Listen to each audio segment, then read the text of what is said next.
Welcome दोस्तों, Roy classes के channel पे मैं आरपी सिंह आप सभी का स्वागत करता हूं। और जैसा कि मैंने कहा था आपसे कि प्रैक्टिस सेट भी लेके आऊँगा।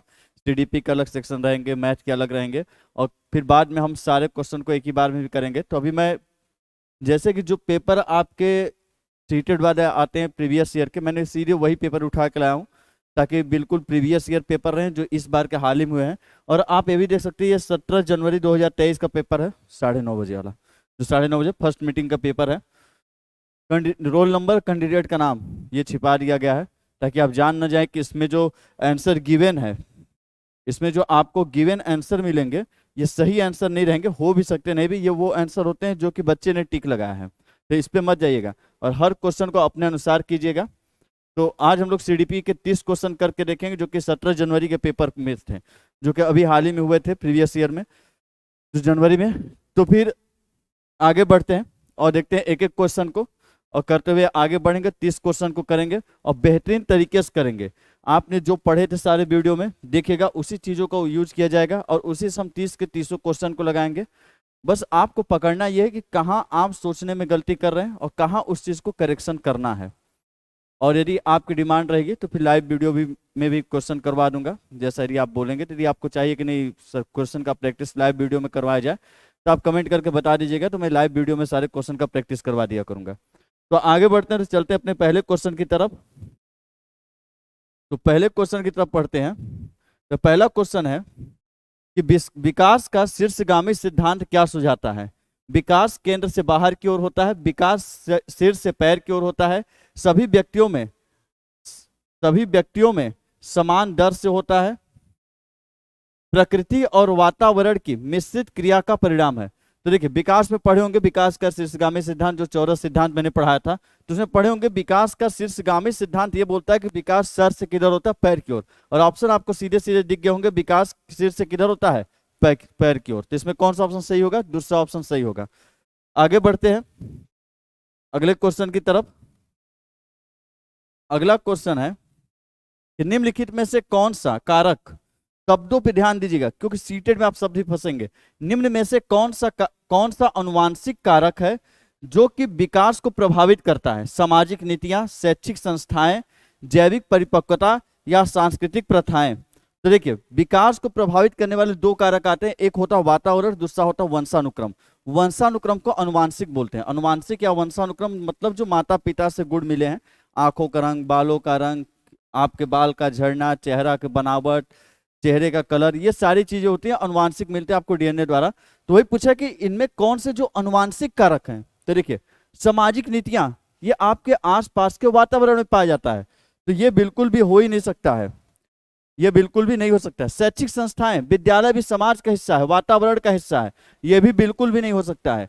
जैविक परिपक्वता, जैविक मतलब होता है शारीरिक, शारीरिक परिपक्वता मतलब शरीर की जो मेच्योरिटी आती है, शरीर का जो विकास होता है, जाहिर बात है अनुवांशिक कारक उसी में मिलता है। क्या आपकी लंबाई कितनी होगी, आपके आंखों का रंग क्या होगा, मतलब जो शारीरिक विकास में आपको अनुवांशिक कारक देखने को मिलते हैं। तो ऑप्शन कौन सा सही होगा, तीसरा। गलत वाला भी देखते चलिए। सांस्कृतिक प्रथाएं, जो संस्कृति होती है, प्रथाएं होती है, ये भी क्या वातावरण का हिस्सा होती है, और अनुवांशिक का या फिर वंशानुक्रम का नहीं होती है। तो इसका सही ऑप्शन कौन सा होगा, तीसरा। सही के साथ साथ गलत को भी देखते चलिएगा ताकि आपको पता होना चाहिए कि कौन सा ऑप्शन गलत है, कैसे गलत है, किस वजह से गलत है। आगे बढ़ते हैं, अगले क्वेश्चन की तरफ चलते हैं। क्वेश्चन नंबर तीसरा, बहुत छोटे बच्चों के लिए निम्न में से कौन सी सामाजिकरण की प्राथमिक संस्था है। सामाजिकरण की कौन सी प्राथमिक संस्था है। पहला किताबें, दूसरा सिनेमा, तीसरा माता पिता का कार्यस्थल, चौथा परिवार। तो निम्नलिखित में से कौन सा है जो कि प्राथमिक सामाजिक संस्था है। तो आपको बताया था सामाजिकरण के दो संस्थाएं, एक प्राथमिक एक द्वितीयक। प्राथमिक में परिवार, द्वितीयक में कौन से होते हैं, विद्यालय। बस इतना याद रखना, बाकी को आपको भी भूल जाना है। तो देखिए, प्राथमिक में कौन से होते हैं, परिवार, और द्वितीयक में कौन से होते हैं आपके, द्वितीयक में विद्यालय। तो यहाँ पूछा प्राथमिक संस्था, तो आपको सीधे दिख गया होगा चौथा ऑप्शन परिवार। किताब, सिनेमा ये नहीं होता। माता पिता का कार्यस्थल, ये ऑप्शन आपको बहुत जगह कंफ्यूज करेगा। जहां कई जगह ऑप्शन रहेंगे जहां 2-3 चुनने होते हैं, वहां पे माता पिता के कार्यस्थल, माता पिता के कार्यस्थल का मतलब होता है जहां माता पिता ऑफिस वर्क करते हैं। जैसे माता पिता जो जॉब करते हैं, कहीं ना कहीं यदि किसान भी हैं या फिर दुकान खोलें या ऑफिस वर्कर टीचर है, तो उनके कार्य करने की कोई ना कोई जगह होती है, तो उसी को बात कर रहा है माता पिता का कार्यस्थल। तो आपको पता है कि प्राथमिक संस्था कौन सा होगा? परिवार। ऑप्शन नंबर चौथा क्या हो जाएगा? सही। अगले ऑप्शन की तरफ बढ़ते हैं। अगला क्वेश्चन देखते हैं, चौथा क्वेश्चन। जीन पियाजे, बहुत ही शानदार। जीन पियाजे के संज्ञानात्मक सिद्धांत के अनुसार अधिकतम बच्चे किस चरण में मूर्त समस्याओं के बारे में तार्किक रूप से सोचने में सक्षम हो जाते हैं? तो देखिए, जीन पियाजे की पहला संवेदीगामक, दूसरा मूर्त पूर्व संक्रियात्मक, तीसरा मूर्त संक्रियात्मक, चौथा औपचारिक संक्रियात्मक। तो वो कौन सी अवस्था होती है जिसमें जीन पियाजे के अनुसार बच्चे किस तरीके से मूर्त समस्याओं के बारे में तार्किक रूप से सोचने में सक्षम हो जाते हैं? तो जाहिर सी बात है, चार अवस्थाएं थी और एक अवस्था थी मूर्त संक्रियात्मक अवस्था। मूर्त संक्रियात्मक अवस्था वह अवस्था होती है जिसमें बच्चे मूर्त चीजों के बारे में सोच विचार करना, उसके बारे में समझना क्या कर देते हैं शुरू। और यहाँ तो ऑप्शन में सीधे सीधे दे दिया, किस चरण में मूर्त समस्याओं के बारे में तार्किक रूप से सोचने में सक्षम है, और सीधे आपको दिख रहा कौन सा? मूर्त संक्रियात्मक। कौन सा ऑप्शन सही हो जाएगा? मूर्त संक्रियात्मक। अगले क्वेश्चन की तरफ बढ़ते हैं, एकदम झटाझट लगाते जाइए। अगला क्वेश्चन, जीन पियाजे के अनुसार व्यवहारों और विचारों को संयोजन, व्यवस्थीकरण, पुनर्संयोजन और पुनर्व्यवस्थीकरण करके सुसंगत प्रणाली में लाना क्या कहलाता है? आपको बताना है, जीन पियाजे के अनुसार जो व्यवहार होते हैं, बिहेवियर जो होते हैं, जो आप कार्य करते हैं, जो बिहेवियर होते हैं, विचारों का संयोजन करना, पहले उसे संयोजन मतलब कलेक्ट करना, एक जगह इकट्ठा करना, फिर व्यवस्थीकरण, उन सभी चीजों को आप क्या करते हैं, जो इकट्ठा किया उन्हें व्यवस्थित कर रहे हैं, व्यवस्थित करने में पुनर्संयोजन, दोबारा वहां पे और चीजों को आपने इकट्ठा कर लिया, और इकट्ठा करने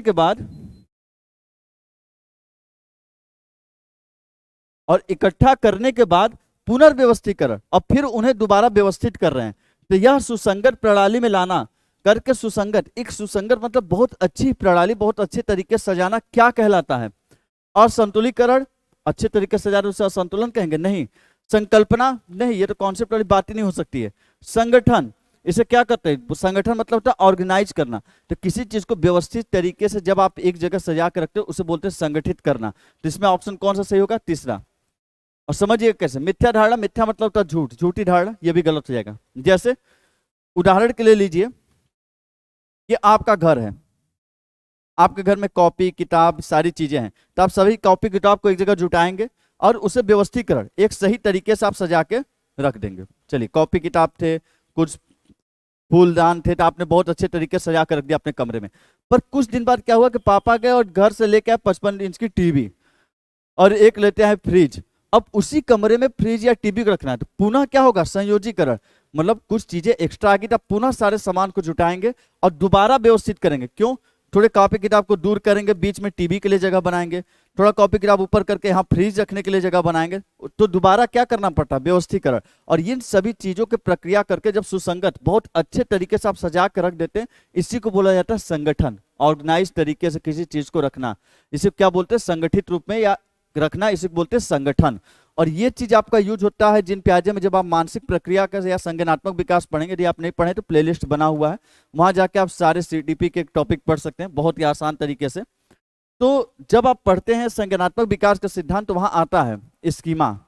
स्कीमा वो फोल्डर होता है जिसमें आपका सारे नॉलेज को एक बहुत अच्छे तरीके से सजा के रखा जाता है। जैसे आप कोई नया नॉलेज लेते हैं, तो नए नॉलेज और पुराने नॉलेज के बीच एक संतुलन बना के फिर से उसको सजा दिया जाता है, तो उसी को बोले संगठित रूप में रखना। तो क्या हो जाएगा? ऑप्शन सही होगा, संगठन। अगला, अगले क्वेश्चन की तरफ बढ़ते हैं, छठवां,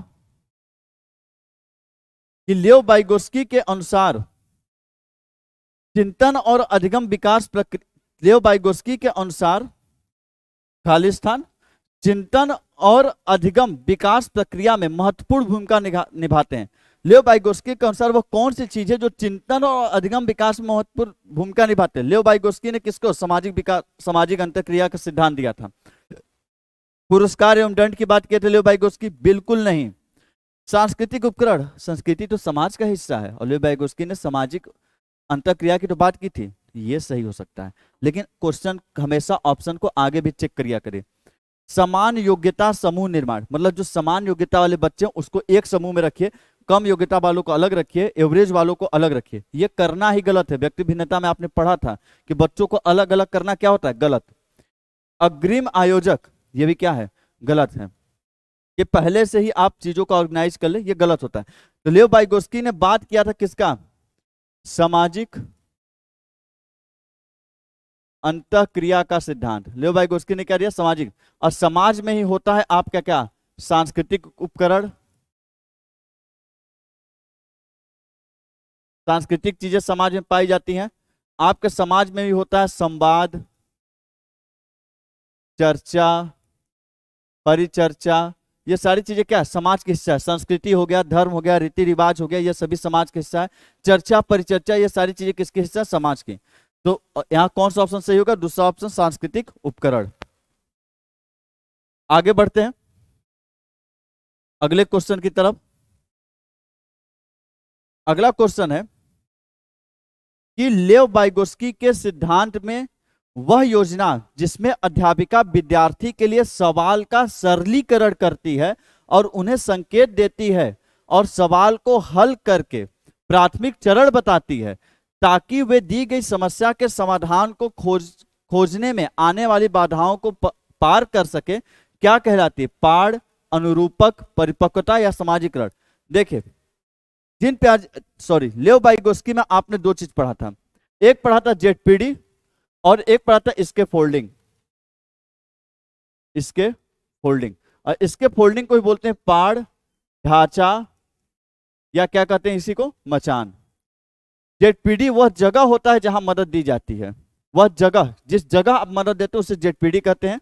और इसके फोल्डिंग, पाढ़, ढांचा, मचान क्या होती है, वह मदद जो आपने मदद दिया, चाहे हिंट करके, इशारा करके, जो भी आपने मदद दिया उसको बोलते हैं इसके फोल्डिंग, पाढ़, ढांचा या मचान। तो यहाँ क्या की है कि अध्यापिका विद्यार्थी के सवालों का सरलीकरण करती है, मतलब विद्यार्थी को जो सवाल देगी उसे आसान करते, उन्हें क्या दे रही है, संकेत, हिंट दे रही है, इशारे दे रही है कि इसको ऐसे करोगे तो आसान हो जाएगा। तो उसे जो हिंट, इशारे दे रही हो, जो मदद कर रही हो, उस मदद को क्या बोलते हैं, इसके फोल्डिंग, पाढ़, ढांचा या फिर मचान। यदि बात नहीं समझ में आई होगी तो आप जाके लेव वाइगोस्की का देखिएगा, वहां बिल्कुल डिटेल में उदाहरण देकर मैंने समझाया है, तो वहां जाके आपको सारी चीजें क्लियर हो जाएंगी। आप चले जाइएगा, आपको आई बटन में भी आपको सारे प्लेलिस्ट मिल जाएंगे और प्लेलिस्ट में आपको सारे के सारे क्लास मिल जाएंगे। तो आप एक बार जाकर जरूर लेव वाइगोस्की को देख लीजिएगा, बहुत ही आसान तरीके से, बहुत ही शॉर्ट में बताया है। फिर ये सारे क्वेश्चन आपको परेशान नहीं करने वाले। देखिए, लॉरेंस कोहलबर्ग ने बच्चों और वयस्कों से संबंधित किस विषय की जांच की थी, प्रशंसा और संवेग पर प्रभाव, प्रशंसा का संवेगों पर प्रभाव, शारीरिक विकास को प्रभावित करने वाले कारक, नैतिक तर्क का विकास, संवेगात्मक विकास का क्रम। सोच के बताइए जल्दी, इन चारों में से किस पे लॉरेंस कोहलबर्ग ने अपना अध्ययन किया था, अपना जांच किया था, किसके बारे में लॉरेंस कोहलबर्ग ने बताया था। और जायज बात है, एक बार में आपके दिमाग में आंसर आ गया होगा कि लॉरेंस कोहलबर्ग ने बताया था किसका, नैतिक तर्क का विकास, नैतिकता का सिद्धांत लॉरेंस कोहलबर्ग। तो लॉरेंस कोहलबर्ग ने क्या दिया था, नैतिक तर्क का विकास। एकदम बच्चों वाला प्रश्न था, आप एक झटके में समझ गए होंगे। 9वां क्वेश्चन की तरफ बढ़ते हैं। एक अध्यापिका को अपने विद्यार्थियों में निम्न में से किस पहलू को बढ़ावा देना चाहिए, निष्क्रिय नकल, कंठस्थ स्मरण, ज्ञान निर्माण या उच्च प्रतिस्पर्धा। एक अध्यापिका को अपने विद्यार्थियों में निम्न में, इन चारों में से एक टीचर को किस पे बढ़ावा देना चाहिए, किस चीज को और बढ़ाना चाहिए अपने क्लास के अंदर। तो देखिए, निष्क्रिय नकल मतलब अनुकरण कर रहा लेकिन एक्टिव नहीं है दिमाग से, बस देख रहा हो छाप ले रहा, देख रहा हो छाप ले रहा, और आप भी जानते हैं क्या है, गलत। कंठस्थ स्मरण, कंठस्थ मतलब याद करना, रट रहा है, यह भी क्या है, गलत। ज्ञान निर्माण, और हर जगह पढ़े, बच्चे अपने ज्ञान का निर्माण स्वयं करते हैं, ये तो सही है। उच्च प्रतिस्पर्धा, कंपटीशन, प्रतियोगिता, ये गलत होता है। कभी प्रतिस्पर्धा की भावना नहीं रखनी चाहिए, क्योंकि प्रतिस्पर्धा में एक जीतता है, एक हारेगा, और जो हारेगा उसके अंदर हीनता की भावना आ जाएगी, इसलिए प्रतिस्पर्धा भी क्या होती है, गलत होती है। कंपटीशन, प्रतिस्पर्धा हमेशा गलत रहेगी, इसको ध्यान रखिएगा। तो क्या होगा, ज्ञान निर्माण को बढ़ावा देना चाहिए अपने क्लास के अंदर एक टीचर को। अगले क्वेश्चन की तरफ बढ़ते हैं, 10वां नंबर। बुद्धि के समकालीन संप्रत्यों के अनुसार, मतलब आजकल जो बुद्धि के संप्रत्य चल रहे, मतलब बोला हार्वर्ड गार्डनर वाला, बुद्धि लब्धि परीक्षण किसी व्यक्ति की बुद्धिमत्ता को जांचने के लिए उपयुक्त नहीं है। मतलब आज के जो विचार चाहते हैं कि बुद्धि लब्धि जो आईक्यू का टेस्ट होता है, बुद्धि लब्धि किसी व्यक्ति की बुद्धिमत्ता को जांचने के लिए उपयुक्त नहीं है, क्योंकि वे अक्सर होते हैं वैध, विश्वसनीय, सांस्कृतिक रूप से पूर्वाग्रहित या व्यापक। आखिर क्यों बुद्धि लब्धि को व्यक्ति की बुद्धिमत्ता को जांचने के लिए उपयुक्त नहीं माना जाता? क्योंकि आईक्यू टेस्ट जो होता है उसे किसी व्यक्ति की बुद्धि को जांचने के लिए उपयुक्त नहीं माना गया। क्यों? वो वैध है इसलिए। कोई भी मापन प्रणाली यदि वैध होती है तो सही होता है। विश्वसनीय, यदि विश्वसनीय होता तो क्यों ना मानते, तब तो सही बात होती। व्यापक, यदि कोई चीज किसी चीज का जांच करके बहुत विस्तृत तरीके से आपको आंकड़े दे रहा है, बहुत विस्तृत तरीके से पता चल रहा है जांचने के बाद, तो भी सही होता। लेकिन क्या सांस्कृतिक रूप से पूर्वाग्रहित, जो आपका आईक्यू टेस्ट होता है सांस्कृतिक रूप से पूर्वाग्रहित होता है, इसलिए उसे बुद्धि को मापने के लिए सही नहीं माना जाता है। किसी व्यक्ति की जो बुद्धि को मापन किया जाता है कि इसका आईक्यू टेस्ट कितना होगा, इसका आईक्यू टेस्ट कितना होगा, और बता देते हैं इसका आईक्यू टेस्ट 90 है, इसका 10, इसका 140 है, तो आइंस्टीन हो गए हैं। तो जो आजकल के विचार चल रहे वैज्ञानिकों के बीच, तो आईक्यू टेस्ट को पूरी तरह उपयुक्त नहीं माना जाता। ये माना जाता है कि आईक्यू टेस्ट में बहुत सी खामियां हैं, जिसमें से खामियां होती है कि सांस्कृतिक रूप से पूर्वाग्रहित होता है, कि एक पूर्वाग्रह बन जाता है कि हम जैसे एक क्वेश्चन पूछे और आपने जवाब दिया, अब मेरा मानना है कि इस क्वेश्चन का यही जवाब सही है, लेकिन आप अपने पक्ष से बता रहे कि नहीं ये जवाब सही है। जैसे कि हम आपसे क्वेश्चन पूछ दिए कि जैसे जो विवादित क्वेश्चन होते हैं, जैसे कि आपसे पूछ दिया गया कि बच्चों के लिए दंड देना सही चीज है या गलत। तो हो सकता है कि आपके नजरिए में बोलेंगे नहीं, बच्चों के लिए दंड देना गलत है, पर मैं मानता हूँ कि नहीं वो सही है, क्योंकि बिना दंड के सुधरेंगे नहीं और बिगड़ जाएंगे। तो मैं सोचूंगा कि आप गलत बोले तो आपका 1 नंबर मैं काट लूंगा। इसलिए बहुत से पूर्वाग्रह ऐसे होते हैं क्वेश्चन में जो सांस्कृतिक रूप से पूर्वाग्रहित होता है आईक्यू टेस्ट, जिसकी वजह से उसे उपयुक्त नहीं माना जाता। तो कौन सा ऑप्शन सही होगा? तीसरा। आगे बढ़ते हैं। 11वां नंबर, भाषा और विचार कई महत्वपूर्ण रूपों से अंतःक्रिया करते हैं। भाषा और विचार एक दूसरे से स्वतंत्र रूप से विकसित होते हैं। भाषा और विचार किसी व्यक्ति के विकास को प्रभावित नहीं करते। भाषा और विचार एक स्थिर और एक रूप तरीके से ही अंतःक्रिया करते हैं। भाषा और विचार के सिद्धांत लियो वाइगोत्स्की और जीन पियाजे में आपने पढ़ा था, और जो बच्चे नहीं पढ़े तो जाके आप वीडियो वाले प्लेलिस्ट में पढ़ लीजिएगा।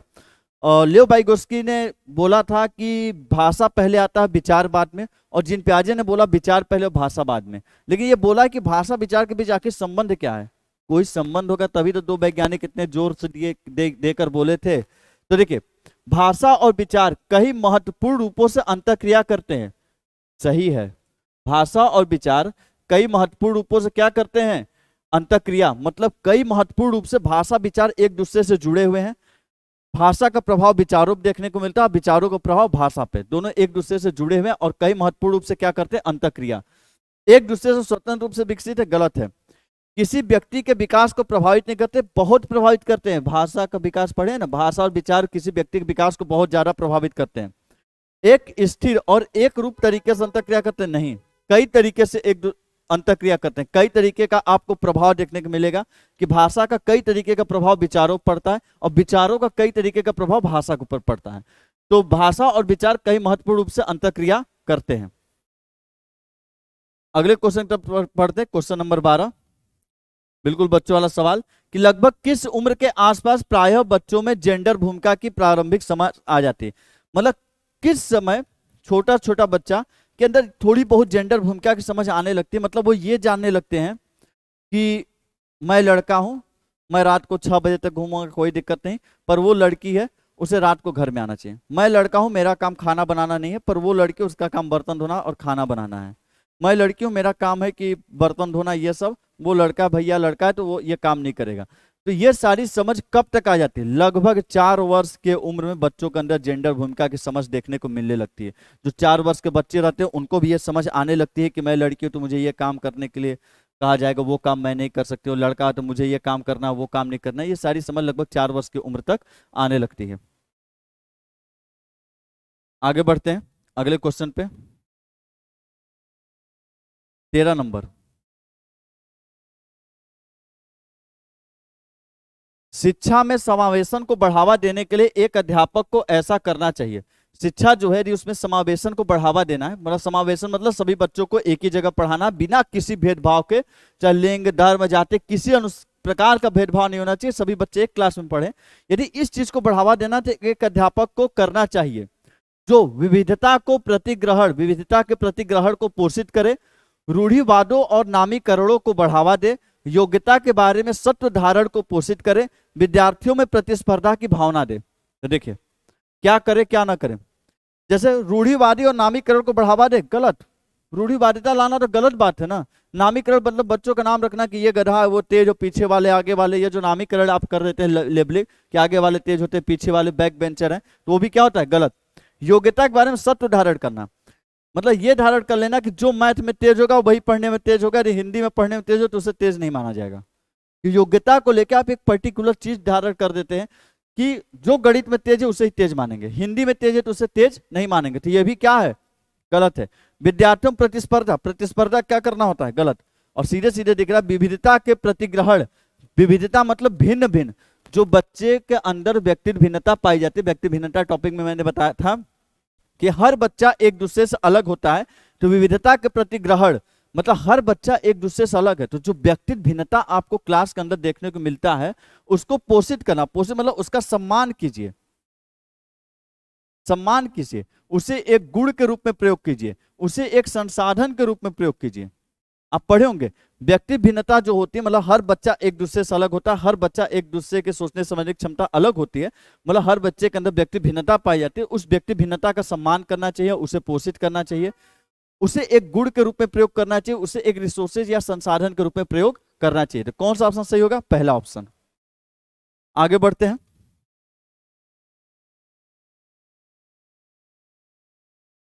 चौदह नंबर क्वेश्चन देखते हैं।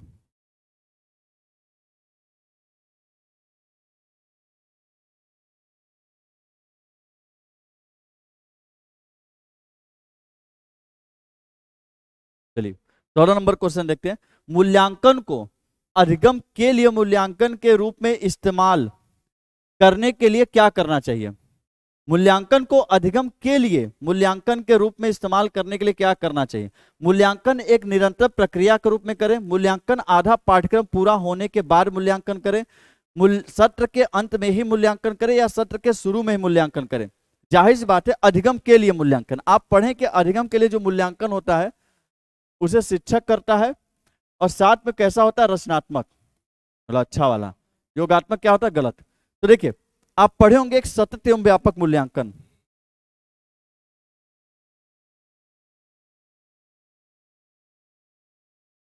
सतत एवं व्यापक मूल्यांकन। सतत मतलब मूल्यांकन कैसा चलना चाहिए, लगातार, और किस रूप में, व्यापक रूप में।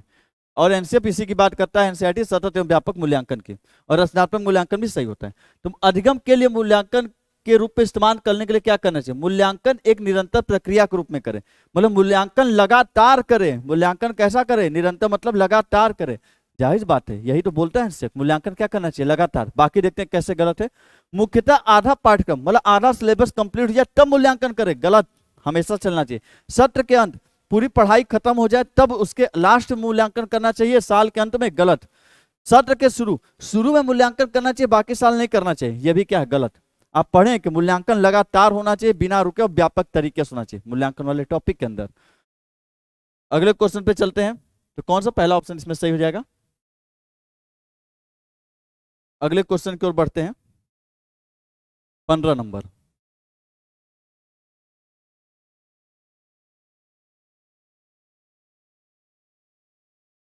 तो देखिए 15 नंबर क्वेश्चन पे देखते हैं, निम्न में से कौन सा सवाल विद्यार्थियों में आलोचनात्मक चिंतन को बढ़ावा देने में मददगार है। देखिए आलोचनात्मक पूछे, समालोचनात्मक पूछे, सृजनात्मक पूछे या रचनात्मक पूछे, सब एक जैसे हैं, सब अच्छे वाले हैं, और सब बहुत अच्छे वाले हैं। मतलब जिसमें बच्चा किस तरह का चिंतन करेगा, अपसारी चिंतन। कैसा, अपसारी चिंतन, विभिन्न पहलुओं पे चिंतन करेगा।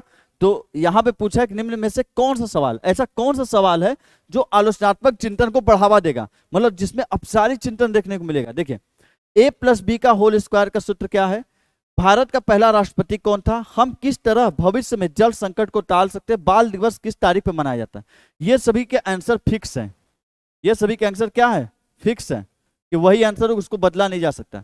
पर आपको पता है कि ये 30 नंबर का क्वेश्चन एक ऐसा क्वेश्चन है कि जिसमें बच्चे को कुछ भी नहीं आएगा ना, वो भी कुछ ना कुछ जवाब दे देगा। a+b का होल स्क्वायर सूत्र पता है तभी जवाब आएगा। भारत का पहला राष्ट्रपति कौन, यदि आपको पता है तभी आप जवाब दे पाएंगे।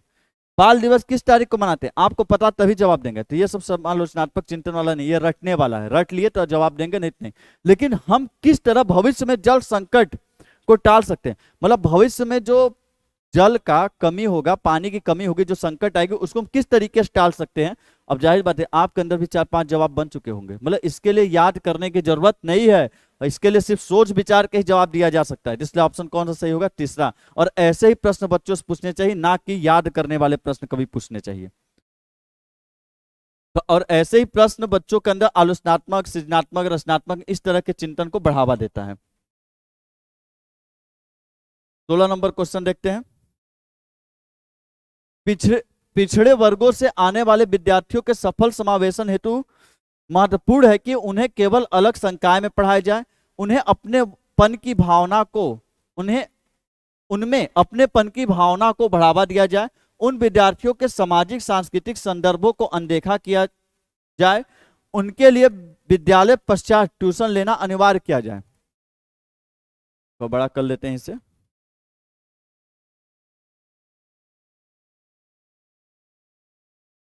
हाँ देखिए, पिछड़े वर्ग, जो बहुत पिछड़े वर्ग के बच्चे हैं, जो कि पढ़ाई लिखाई से दूर रहते हैं, उनको समावेशन करना, उसे क्लास के अंदर पढ़ाने के लिए लाना है। तो यदि पढ़ाने के लिए आप स्कूल में ला रहे हैं, एडमिशन करवा रहे हैं, तो उनके समावेशन, ताकि वो समावेशित हो सके, अर्जित सके, कर सके खुद को, तो उसके लिए क्या करना चाहिए, उन्हें अलग कक्षा में पढ़ाना चाहिए, अलग संख्या, उनके लिए अलग कमरा बनवा दे। गलत, आप पढ़े, समावेशन का मतलब सभी बच्चे एक ही जगह पढ़ेंगे।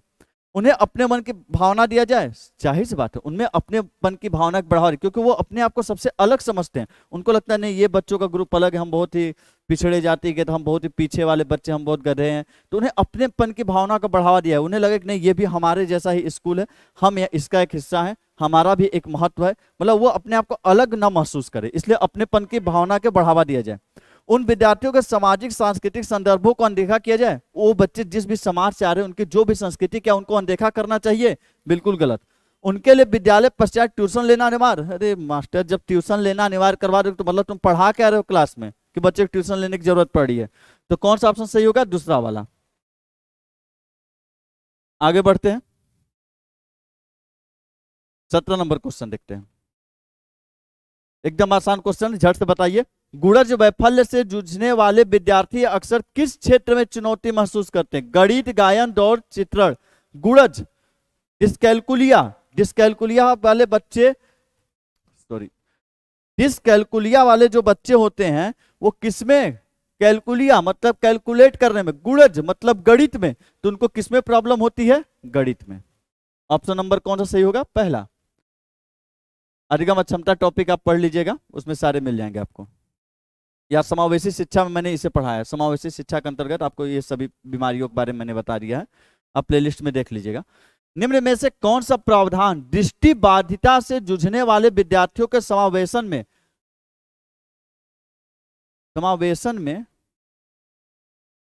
बाधक बन जाता है।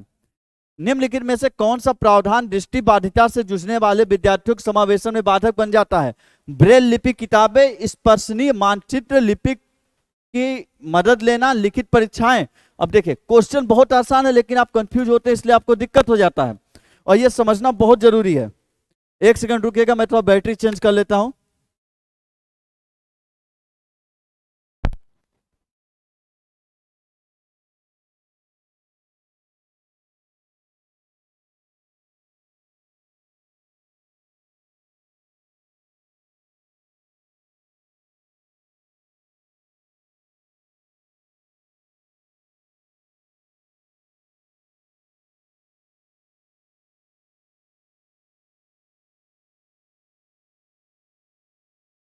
आवाज आ रहे हैं, हाँ, तो बैटरी चेंज हो गया है, आगे बढ़ते हैं। हाँ देखिए, ये ऐसे क्वेश्चन जो बहुत आसान होते हैं, पर आप भ्रमित होकर या फिर कहें तो शब्दों के तोड़ मोड़ पे ध्यान नहीं देते, जिसकी वजह से गलत करते हैं।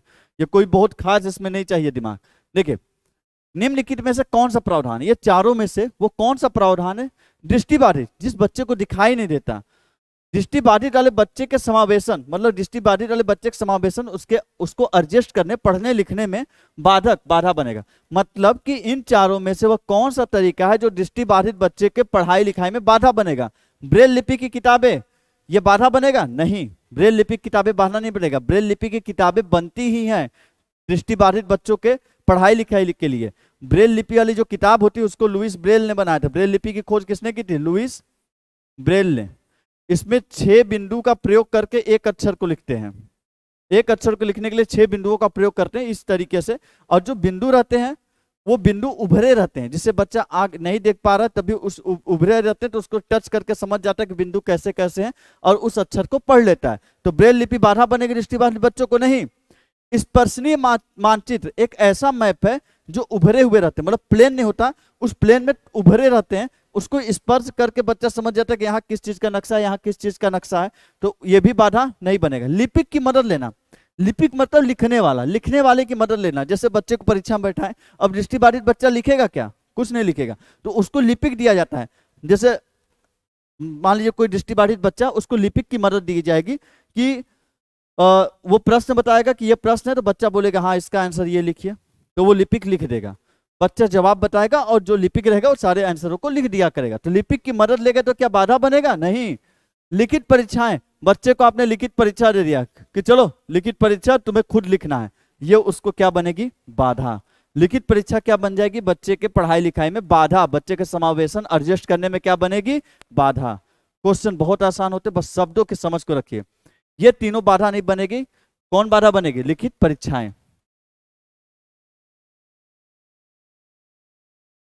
अगले क्वेश्चन की तरफ बढ़ते हैं। 19 नंबर,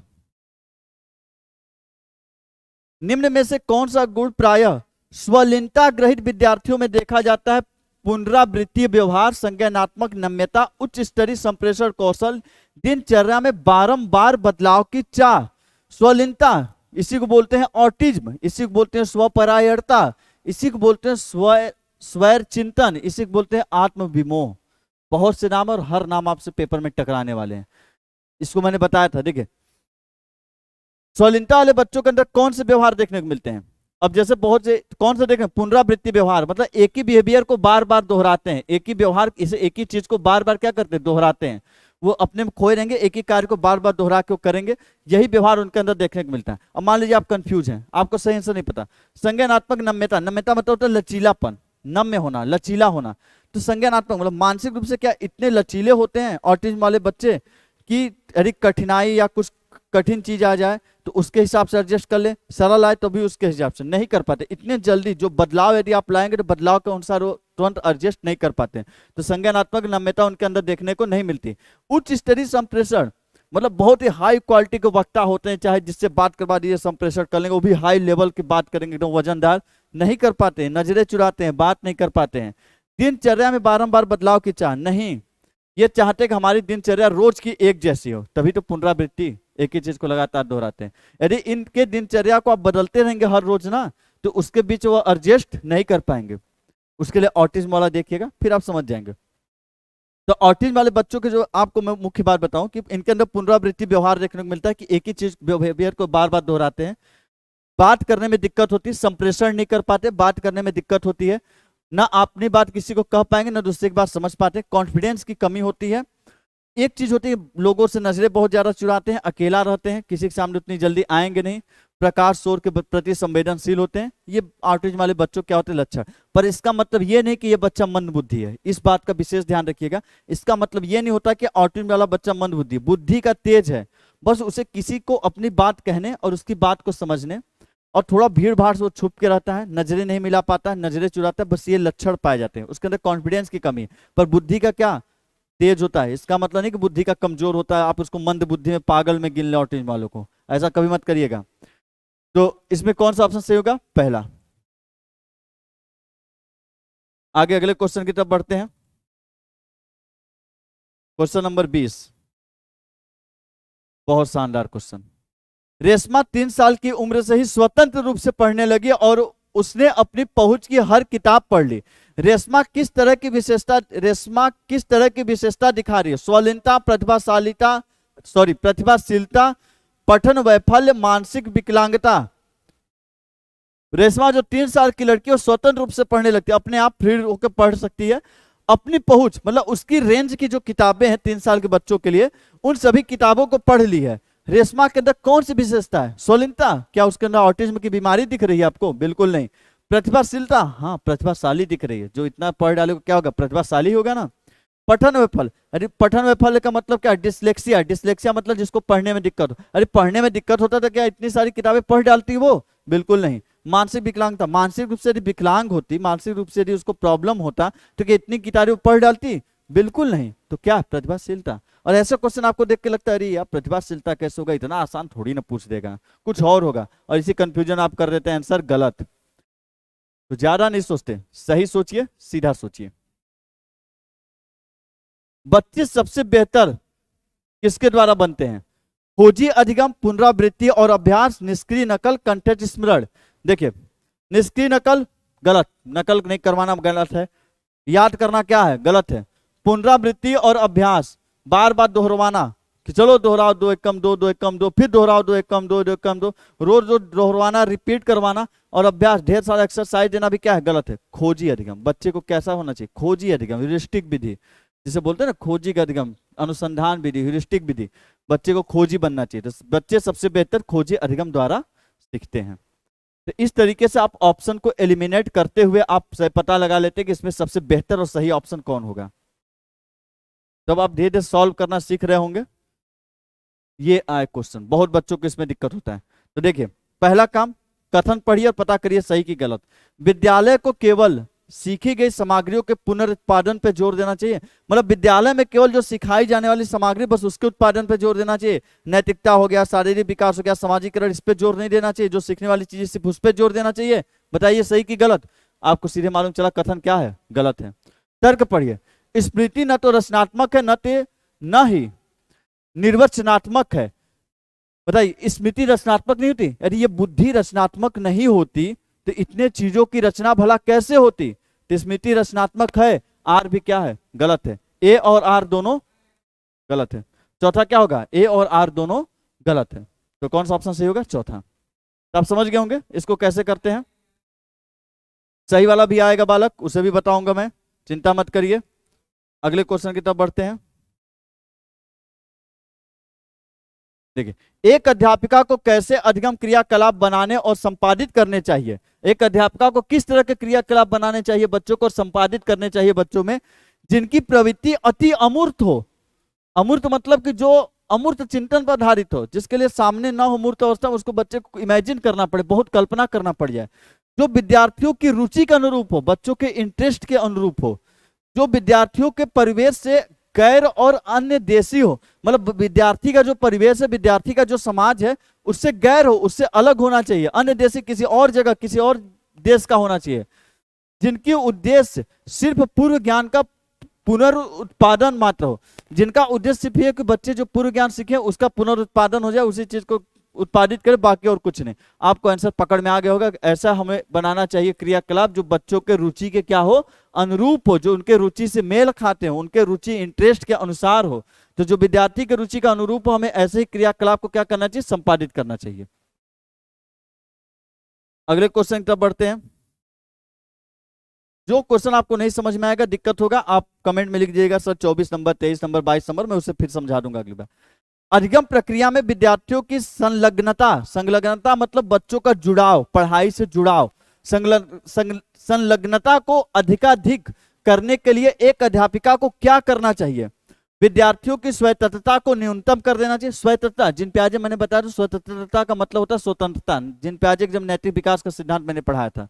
विकर्षणों, एक होता आकर्षण जो अट्रैक्टिव, विकर्षण जो आपको अट्रैक्टिव नहीं लगता, विकर्षण को अधिकतम कर देना चाहिए क्लास में। व्यक्तिगत विकल्पों को न्यूनतम कर देना चाहिए। कार्य की सत्यता पर अधिकतम, कार्य की सत्यता को अधिकतम कर देना चाहिए। अब देखिए, अब आप इसमें कंफ्यूज होंगे ये क्या है, तो पहले सॉल्व करिए टेक्निक क्या होता है। अधिगम प्रक्रिया में विद्यार्थी के जुड़ाव को बहुत अधिक करने के, संलग्नता मतलब बच्चों के जुड़ाव, इंटरेस्ट को अधिक करने के लिए अध्यापिका को क्या करना चाहिए? बच्चों की स्वतंत्रता को कम कर दे, स्वायत्तता मतलब स्वतंत्रता, बच्चों की स्वतंत्रता को न्यूनतम मतलब कम कर दे, बिल्कुल गलत। विकर्षण, जो बच्चों का नापसंद वाली चीजें उसको क्लास में ज्यादा कर दिया जाए, बिल्कुल गलत। व्यक्तिगत विकल्प, जो बच्चे के खुद के अपने विकल्प हैं उन विकल्पों को कम कर देना चाहिए, बिल्कुल गलत। कार्य की सत्यता को अधिकतम करना चाहिए, कार्य की सत्यता मतलब ऑथेंटिसिटी जो होती है कि कार्य जो भी करे वो बहुत ही ऑथेंटिक होना चाहिए, सत्यता पे ज्यादा जोर देना चाहिए, बिल्कुल सही। कार्य की सत्यता को क्या करना चाहिए, अधिकतम, ताकि जो भी चीज पढ़ाई ऑथेंटिक हो, सही तरीके से हो, तो कार्य की सत्यता को क्या करना चाहिए, अधिकतम कर देना चाहिए। तो इस तरीके से कंपेयर करते हुए, एलिमिनेट करते हुए क्वेश्चन को लगाए जाते हैं। ये कोई रटने वाली चीज नहीं कि आप एक झटके में रट के पा जाएंगे आंसर। अगला क्वेश्चन देखते हैं।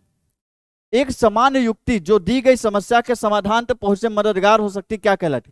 एक सामान्य सी युक्ति है, एक सामान्य सा तरीका है जो किसी भी समस्या को के समाधान, कोई समस्या उसके हल को, हल तक पहुंचने में मदद करती है, वो क्या कहलाते हैं? स्मृति सहायक तकनीक, मतलब याद करने की जो टेक्निक होती है वो आपको किसी समस्या के हल तक पहुंचने में मदद करती है। प्रक्रियात्मक स्थिरता, मतलब जो कार्य करने की स्थिरता होती है वो आपको समस्या तक, समाधान तक पहुंचने में मदद करती है। अनुक्रिया समुच्चय, समुच्चय मतलब होता है सेट, जैसे एक बर्तन के सेट में एक ही तरह के गिलास होते हैं, वैसे अनुक्रिया समुच्चय मतलब कि चाहे जैसा प्रॉब्लम हो सबको एक ही तरीके से हल करेंगे। क्या इससे आपके समस्या का समाधान होता है? अनुमानी सोच, आप अनुमान लगा के सोचते हैं कि अरे यार ये कैसे हल होगा, इस तरीके से हल होगा कि इस तरीके से, अब आप आंसर पकड़ लिए होंगे, कौन सा होगा? चौथा, अनुमानी सोच। अनुमानी सोच मतलब चिंतन करना, विचार करना, इससे आप समस्या से समाधान तक पहुंचने में क्या करते हैं, मदद मिलती है। अनुमानी सोच एक ऐसा तरीका है, सोचना, अनुमान लगाना एक ऐसा तरीका है जिससे किसी समस्या के आप कहां तक पहुंच जाते हैं, समाधान तक। तो आप समझ गए होंगे। अगले क्वेश्चन की तरफ बढ़ते हैं। विद्यार्थियों द्वारा ग्रहित वैकल्पिक अवधारणाएं, विद्यार्थियों द्वारा ग्रहित वैकल्पिक अवधारणाएं, देखिए ग्रहित वैकल्पिक अवधारणा क्या कहते हैं? उनके अल्टरनेट थॉट्स होते हैं, सहजानुभूत उत्तर भी इसे बोला जाता है। जैसे आप जानते हैं कि गुरुत्वाकर्षण बल है जो सभी चीजों को नीचे खींचती है, पर बच्चे का लॉजिक अलग होगा। वो बोलेगा कि धरती माता के पास ताकत होती है, इसलिए धरती माता सबको अपने पास के लिए देती है क्योंकि धरती माता एक भगवान है। मतलब कि बच्चे के जो अलग अलग लॉजिक होते हैं, मतलब इन लॉजिकल बात जो बच्चों की बातों में आप देखने को मिलता है कि नहीं, बच्चे के एक अलग ही लॉजिक रहेगा, उसका कोई न सर न पैर, अपना एक अलग लॉजिक बनाए रहेगा हर चीज को लेके। तो वही जो ग्रहित वैकल्पिक अवधारणाएं हैं, अल्टरनेट जो उसके कॉन्सेप्ट है, अधिगम प्रक्रिया में कोई भूमिका नहीं निभाती। मतलब बच्चों के जो लॉजिक्स हैं अपने खुद के, वो अधिगम की प्रक्रिया, पढ़ाई लिखाई में कोई भूमिका नहीं निभाती, गलत। पूरी तरह से अतार्किक होती है, गलत। विद्यार्थियों के सहज सिद्धांत या ज्ञान को दर्शाती है, बिल्कुल सही। उसकी ये बात ये बताती है कि विद्यार्थी का ज्ञान कहां तक है, वो किस तरह सोच रहा है, वो किस तरह विचार कर रहा है। जब भी वो कोई ऐसे थॉट या अपने कोई लॉजिक बना के देगा ना, तो उससे पता चलता है कि इसके सोचने का तरीका क्या है, इसका ज्ञान कहां तक अभी विकसित हुआ है। तो विद्यार्थी के सहज सिद्धांत या ज्ञान को दर्शाती है। अध्यापक द्वारा सीरियस अनदेखा, यदि बच्चा कोई ऐसा लॉजिक बोल रहा है तो उसे अनदेखा करना, करे हटाओ यार बच्चा ये अपने मन से ऐसे बोलता रहता है, गलत। ऐसा कर ही नहीं सकते, मारना पीटना नहीं, कुछ भी नहीं कर सकते। उसके जो भी थॉट्स है, अब उसकी कोई भूमिका, बिल्कुल भूमिका होती है, क्योंकि वही तो उसका पूर्व ज्ञान है, उसी से जोड़ के आप उसको गुरुत्वाकर्षण तक पहुंचाएंगे। पूरी तरह अतार्किक, पूरी तरह तार्किक नहीं होते, उसके एक लॉजिक तो वो अपना खुद का एक लॉजिक तो जरूर बनाया रहता है। तो कौन सा ऑप्शन सही होगा? तीसरा ऑप्शन।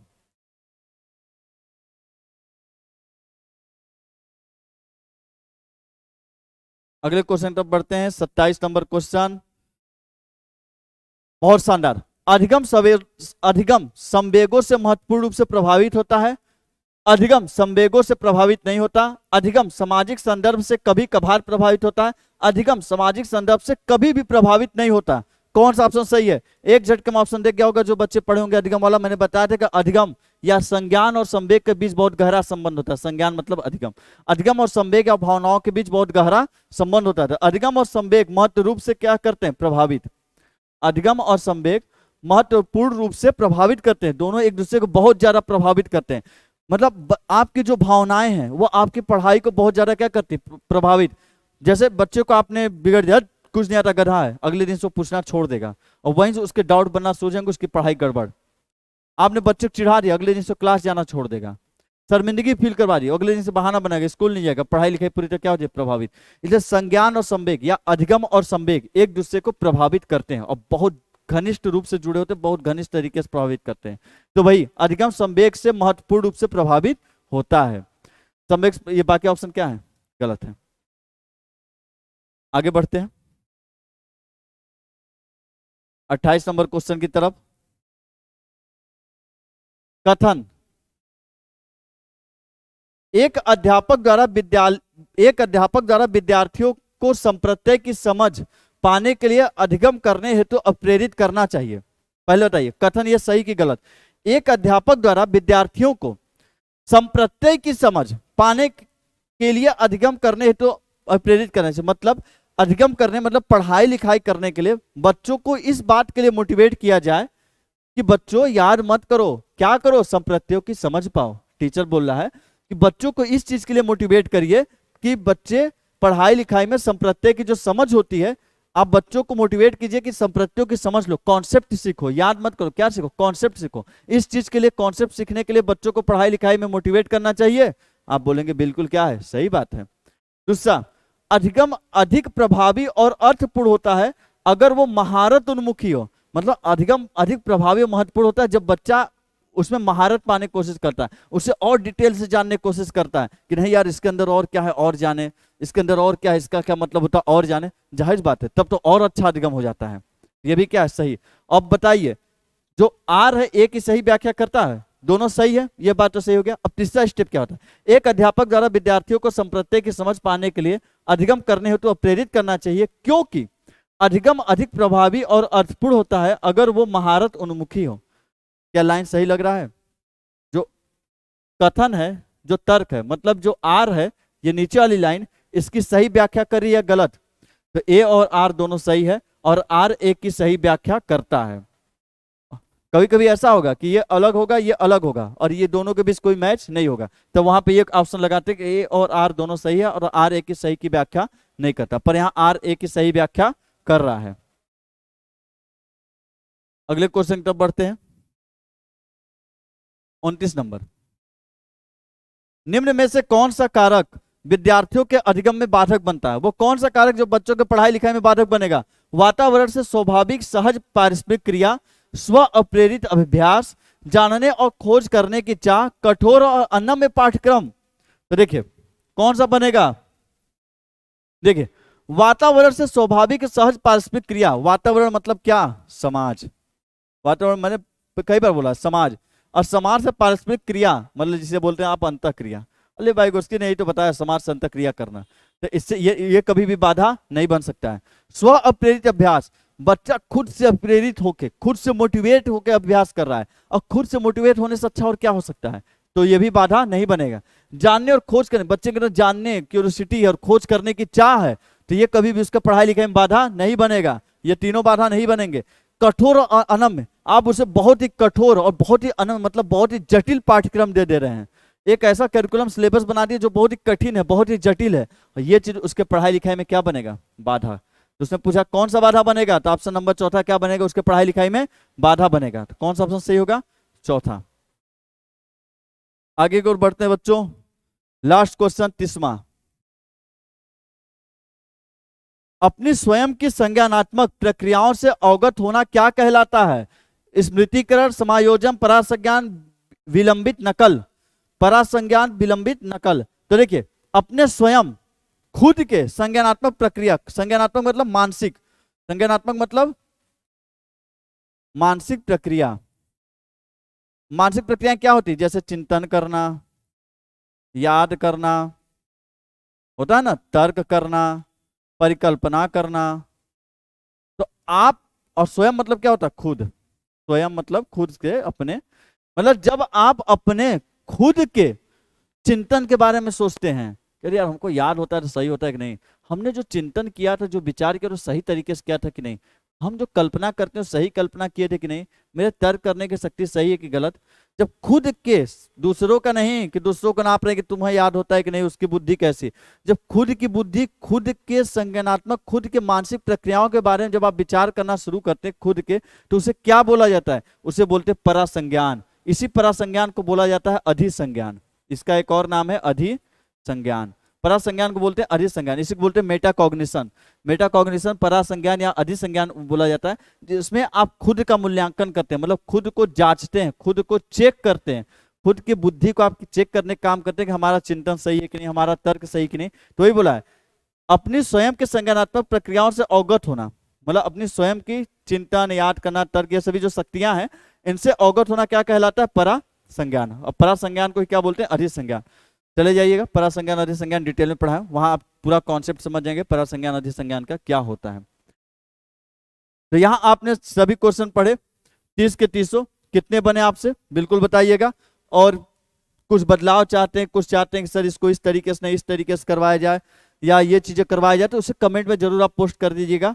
या जहां पे आपको समझने में दिक्कत हुआ हो, कुछ बदलाव चाहते हो, और साथ में कितने में से कितने क्वेश्चन आपके बने और कैसा लगा, पसंद आया तो लाइक करिए, कमेंट करिए अपने राय मशवरे जो भी हो, दिल के हाल, और दोस्तों के साथ क्या करना है? शेयर। और इसी के साथ आपसे विदा लेते हैं, मिलेंगे अगले फिर से नए पेपर के बीच में। जय हिंद।